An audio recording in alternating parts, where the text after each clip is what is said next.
This has been an amazing year for the Ninja Gaiden series.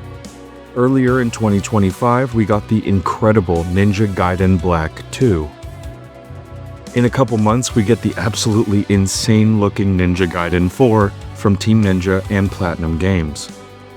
It's been about 13 years since the original release of Ninja Gaiden 3, so to say this game is hotly anticipated is an understatement. What you may or may not know, however, is there's a brand new Ninja Gaiden title to play right now. Ninja Gaiden Ragebound is a new title in the storied Tecmo series. However, this entry has been developed by Spanish studio The Game Kitchen, a team known for their immaculate Metroidvania series Blasphemous, as well as their unique tactical RPG The Stone of Madness that dropped earlier this year. The games they make are unforgiving but technically sound, and their pixel art animations are truly extraordinary.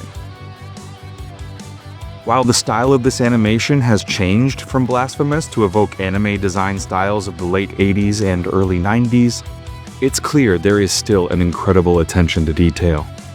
The title of this game, Ragebound, is appropriate as Ninja Gaiden games have always been rage-inducing. Relentless enemies, unforgiving physics, and precious few checkpoints.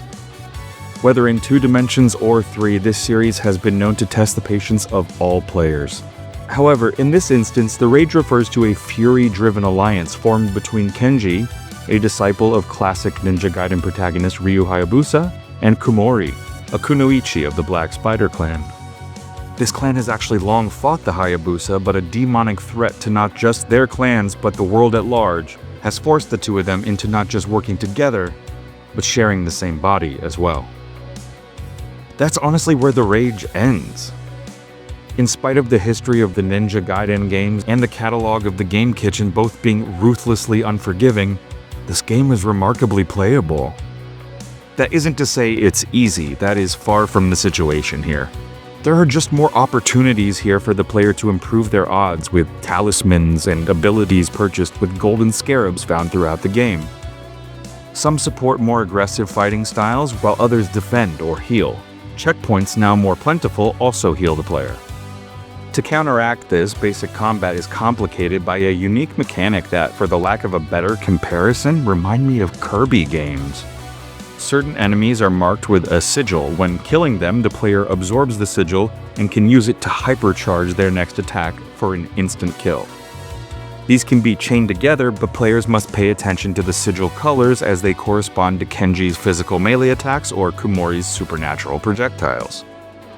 Players can also use the jump button while already in the air to guillotine boost.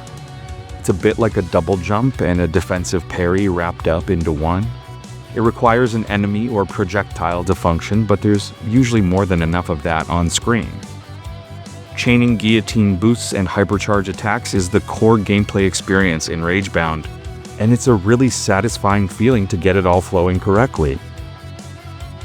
The largest challenges present are the extremely well-designed boss fights. Pattern recognition and reflexes are necessary to break through these dangerous roadblocks. Some took me upwards of an hour to beat, but learning how to beat them was its own kind of fun. Of course, some players won't struggle with the bosses at all. Luckily, there are plenty of challenge stages to conquer if the base game feels too simplified for series veterans, and a hard mode becomes available upon beating the game for the first time. I'm not actually sure how Kenji and Kumori are going to fit into the overall Ninja Gaiden melodrama. Will they get a direct sequel to Ragebound? That would be great. Will they be cameos in Ninja Gaiden 4? Oof, only time will tell. Thanks for watching. If you're interested in the Ninja Gaiden series, or even Sega's Shinobi series, which is also getting a new entry in a few weeks, subscribe to Hekaton today. We'll be covering Shinobi Art of Vengeance, Ninja Gaiden 4, and a whole lot more. Catch you next time.